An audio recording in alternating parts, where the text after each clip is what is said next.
Hey, welcome back. It's another Hoff Time Report, our favorite time of the day, Hoff Time, right?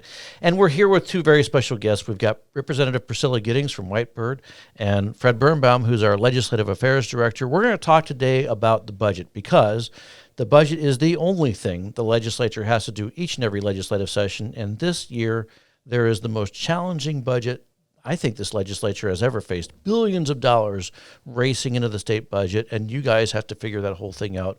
Where to start? What are you most concerned about with this year's proposal? There's a lot of red flags in this year's budget.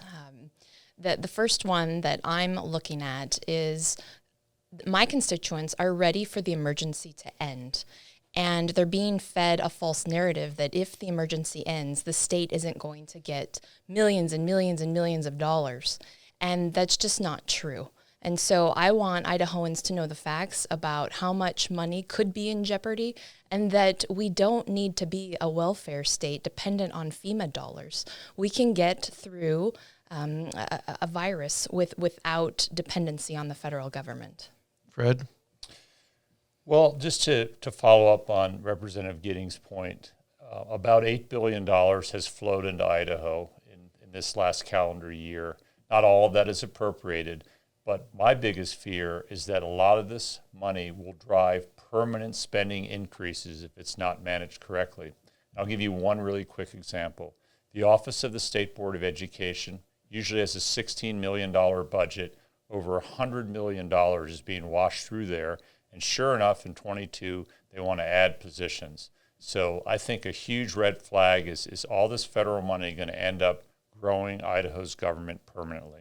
So you have a $16 million budget, an agency that's handling 10 times that amount. No, not quite, but it's a significant sum of money. And there's a concern that money just won't go. How much money? So we've been told that if you end the emergency, that we're going to lose hundreds of millions of dollars. True or not?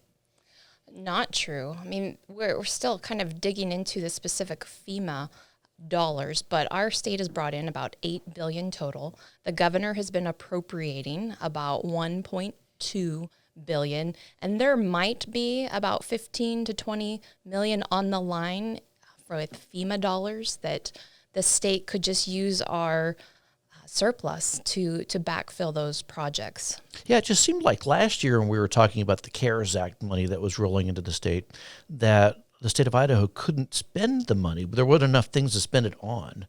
And now suddenly we're worried about, not having enough money, which is just shocking, isn't it? What a strange place to be.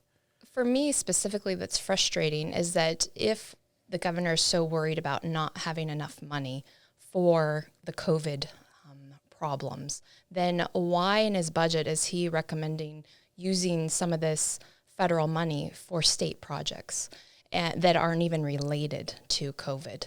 So we really have to look at that with a microscope. What's the answer to that question? Why are we spending money on projects that have nothing to do with COVID using these federal dollars? I mean, I think it's because we can would be the first answer. So the notion is that we'll take federal dollars, displace some state dollars, and use the displaced money to fund road projects, broadband, and other things. It's not necessarily a bad idea, but I think the reason that many legislators have concern is it's just not very transparent. A lot of these projects are very big buckets, $50 million for water projects, for example, and some of them are dubious, $20 million for summer literacy program. So there's so much money and there's so many line items, and a lot of it is federal money. That, I think, is the concern. And then it's going to be appropriated as supplementals to make the budget growth in fiscal 22 look smaller. It's kind of interesting hearing you talk about the budget. And I've been watching the state budget since 1995. Normally the conversation is about, are there things that are being added to the budget like, for example, state employee compensation, additional head counts of employees, line items that maybe grow an agency's function or purpose. Are those things in the budget too, or are we so occupied by the federal money that's rolling in because of the Rona that we're not looking at these other things? Or maybe they're not there. I think some of those things are there. But really, we are so focused on this shell game of bringing in, $8 billion and how that's going to relate to the budget and which projects we can and can't use it for. So we'll see a little bit of that, but not really. It's more of these, I would call them, we're focusing on pet projects that the governor wants to make his team look good, and the legislature has been left out of the decision-making process. And that's not the way our constitutional republic was intended to work. What about Medicaid? I mean, that's a really big item that I'm hearing very little discussion about. I mean, I presume that it continues to swallow the state budget whole, and no one seems to, is that true? So Medicaid is proposed to be $3.6 billion, roughly 36% of the overall appropriation. And it's growing far faster than anyone projected 2 years ago when they were selling Medicaid expansion to the people of Idaho. And to your point, there has been very little discussion thus far. It has been on COVID and other projects. And perhaps that's what they want, is that people take their eye off the ball and don't ask the question, is this really affordable? Because as a percentage of the budget, it just keeps growing each and every year. Is anyone looking to rein that in? We had one opportunity to vote on a supplemental here this week. We'll vote on it more in upcoming weeks, where I would say conservatives are trying, but we are outnumbered. And one of the big red flags for me was in the hearing where they talked about how spending for Medicaid expansion has now exceeded our budget on education. And education is a requirement in our Constitution. Medicaid expansion is not in there. Say that again, because I want to emphasize that point. You're saying that Medicaid expansion, the growth in Medicaid has now exceeded the growth in the public education budget. Did I understand what you just described? The comparison, the total amount spent on Medicaid versus the total amount spent on education, Medicaid is now bigger. That's extraordinary. It's unsustainable. And that's even with the proposed increases in education spending as well. Correct. What about the education budget? What are we seeing in that line item? You had Sherry Barr come in and talk about the public schools budget. What does she want? Well, she wants a lot. I mean, one of the things that would strike somebody who looked at the public education budget for the first time is it's not reading, writing, and arithmetic anymore. There's so many things like social emotional learning. What is that? I don't know what that is. It's supposed to make you feel better in life. But the point is that there's lots of line items. And when programs in the education sphere don't work, they don't get ended. They just add new ones. So if you were to look at the education budget, in addition to what you think of traditionally funded by the state, things like teacher salaries and maybe transportation, there are all sorts of redundant, I would call, programs to emphasize literacy and math, things that they should be doing with the base money. So these just keep getting added. And of course now the state board wants to grow and they want to add more money for security. So I think what you're seeing is just more money into the system without any demonstrated results. And when Superintendent Barr, spoke, it was just sort of a continuous stream of dollars and numbers. There really wasn't any clear or overarching goals that I could discern. I mean, is anyone really focused on the ROI? Is anyone asking questions about the return on investment? I think conservatives are really trying to ask those questions. I think when we look at K through 12, there's a lot of questions, but for the most part, people have put a lot of trust in our teachers. They're our friends, they're our neighbors, and we know that they're doing the best that they can. But where a lot of my concern and some of my fellow legislators' concerns is more with the higher education budget. And that's where we are just really taking every opportunity to drill down into that budget. And just this morning, I had the opportunity to question the president of BSU, and there's a lot of worrisome stuff going on inside their budget, and we are asking hard questions. What are the worries that you have with Boise State's budget and with U of I and the other schools? So last year, the legislature killed the higher education budget multiple times. And it came back and it did eventually pass. But that was kind of put them on notice that we are going to be digging into how they are using money. This summer, we saw a lot of problems.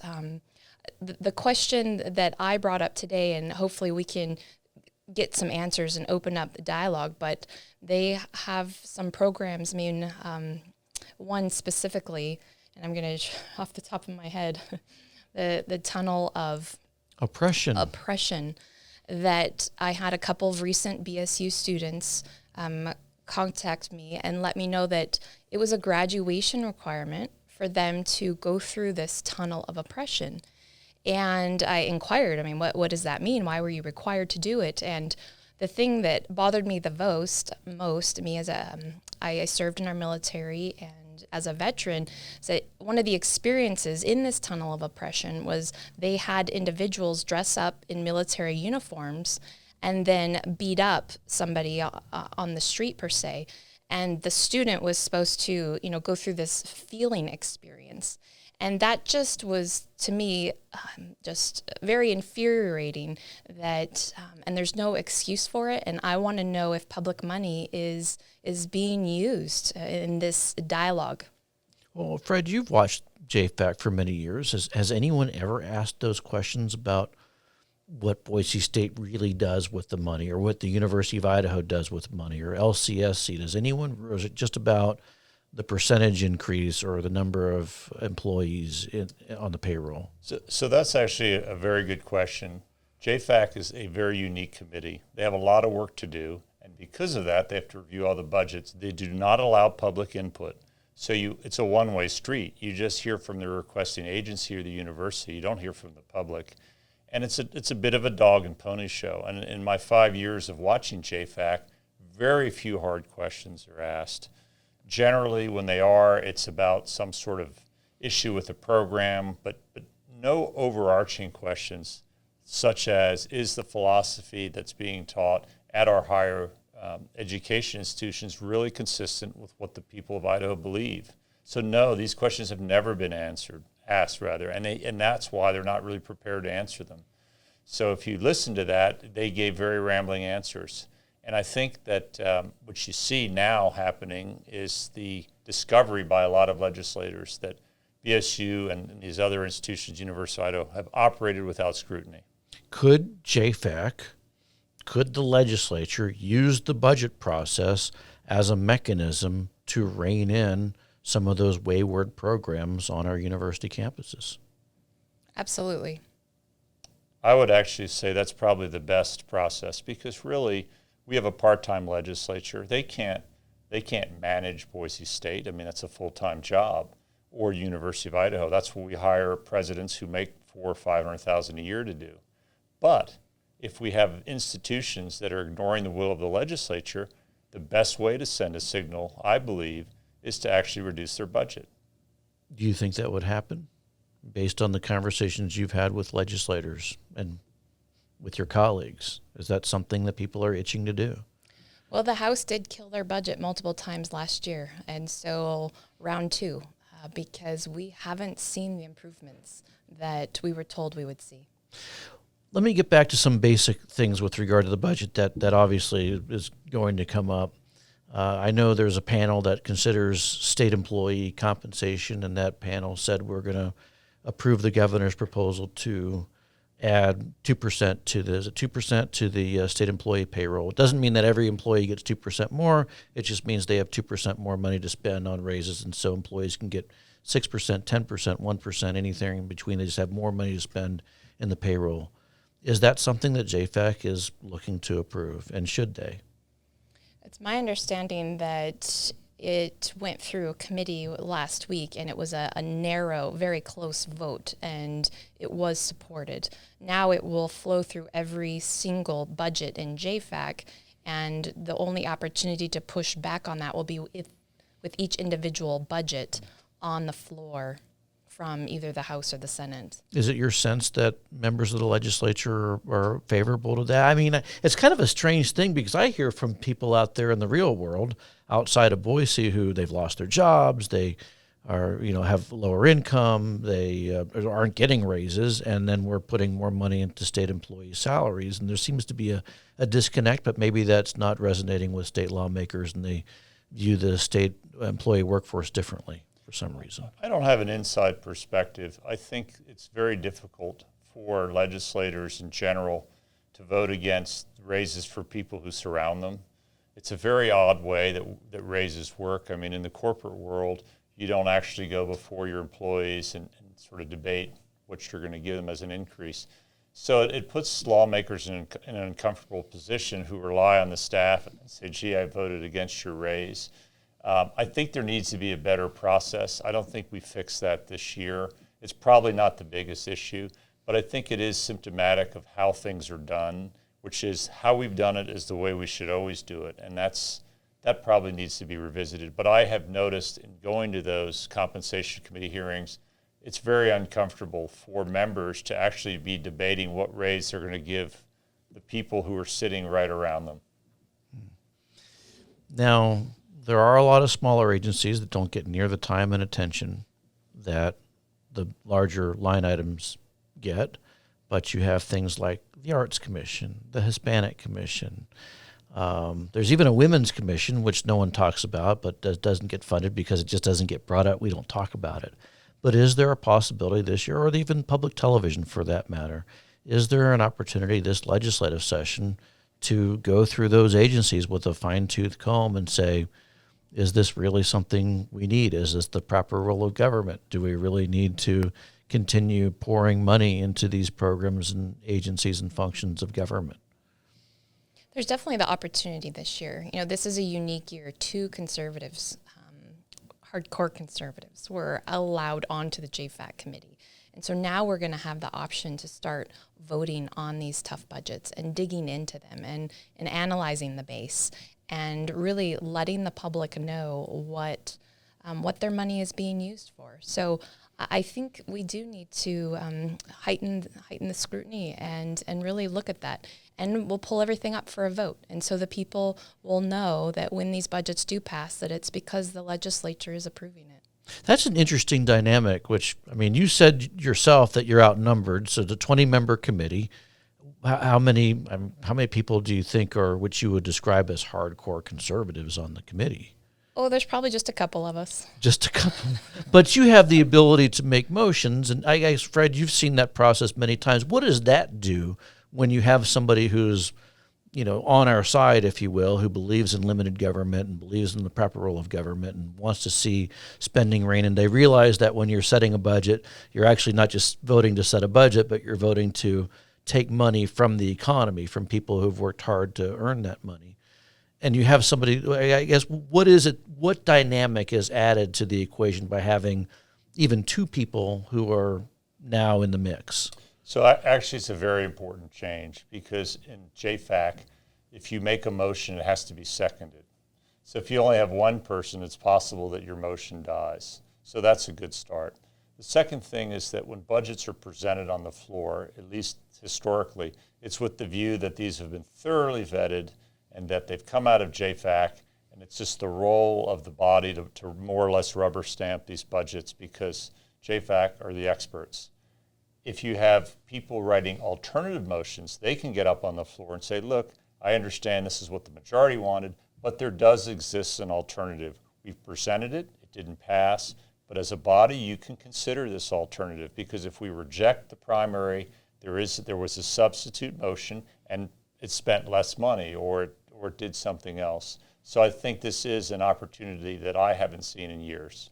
The other unique part that I would like to throw in there, Wayne, is this year we're not just voting on a regular budget. We are voting on hundreds of millions of extra dollars that are coming in from the federal government because we get to decide if we are going to accept those federal dollars. And I think that's a really good question for Idahoans to ask. If there's quote unquote free money, but really money that doesn't exist in our treasury, But if there's all this free money, do we take it? Do we accept it based on this, emergency, quote unquote, that is developed? Well, even before the emergency, there were billions of dollars floating into the state. And a number of years ago, we passed a law that said we need to have an inventory of all the federal money so you can see each individual grant through each individual agency, with the idea that we would look at those and reduce our dependency on the federal government. You want to know how much we've reduced our dependency on the federal government? We haven't. We're very much more dependent. Now we just have a record of what that looks like. Is this the year when lawmakers take that issue seriously, when they say maybe we shouldn't get $1 million grant for the Department of Agriculture or a $500,000 grant for the State Department of Education or whatever that may? Is this the year where that's a legitimate conversation that the Joint Finance Appropriations Committee is going to have?